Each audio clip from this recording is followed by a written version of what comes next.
Hi, folks. This is Don Meissner with the North Country Fishing Report. You know, often I like to single in on a lure that I can give you a tip about fishing. There's new lures coming out constantly.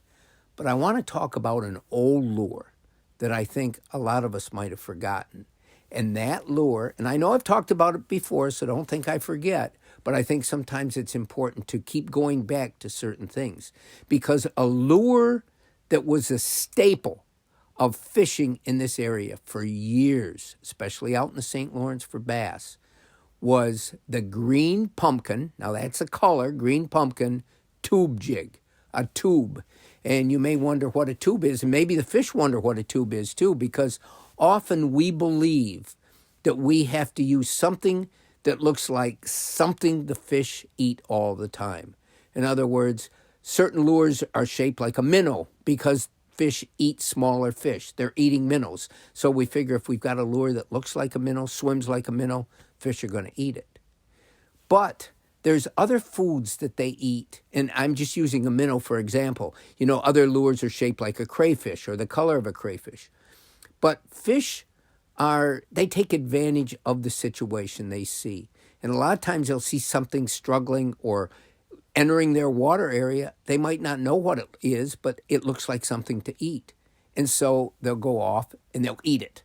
And the tube is one of those things. The tube doesn't look like it. It looks, if anything, it looks like an octopus because it's a soft plastic sort of blunt-nosed thing that at the end has a whole bunch of tentacles coming off it, which is the living rubber just cut into little strips. So it causes those tentacles to vibrate and wiggle in the water. I can't think of anything they eat that actually looks like that.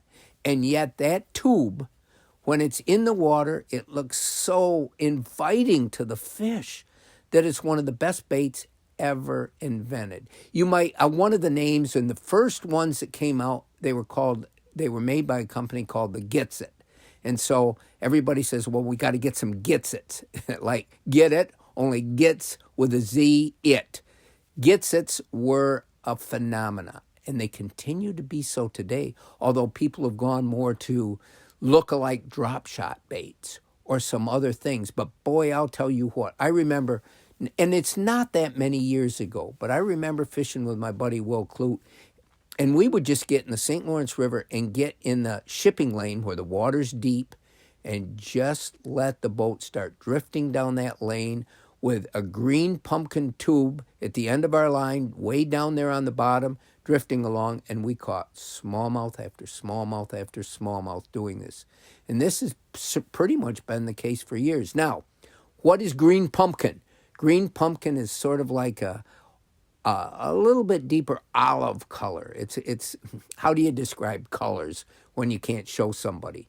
You can just try to make words so you'll understand. But it's a medium green color. And I think that medium green color looks wonderful in clear type water like we have.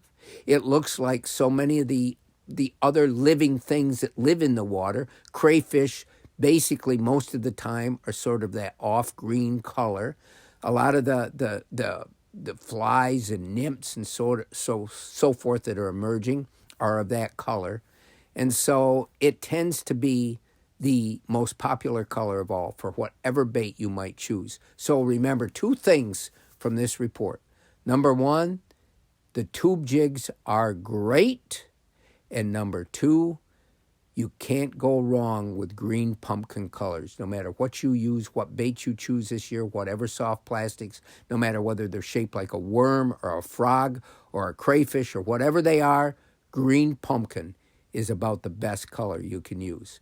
Until next time, folks, this is Don Meissner with the North Country Fishing Report.